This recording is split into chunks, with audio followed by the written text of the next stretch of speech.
ನೋಡಲ್ಲ ಒಣಕೆ ಹೋಗೋ ಒಂದು ತಿಂಡಿ ನೋಡೋದು ಒಣಕೆ ಹೋಗೋ ಒಂದು ತಿಂಡಿ ನೋಡಲ್ಲ ಲೋಗನ ಅದ್ರೊಳಗೆ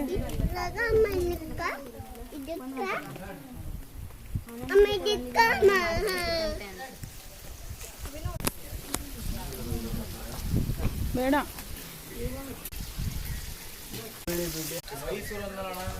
ಮೈಸೂರಲ್ಲಿ ಗೊತ್ತಾಗಲ್ಲ ಅವನ್ ರೆಡಿ ಆಗಿಲ್ಲಲ್ಲ ಮಾಡ್ಸೇ ಇಲ್ಲ ಅಂತ ಹೇಳ್ಬೇಕಂದ್ರೆ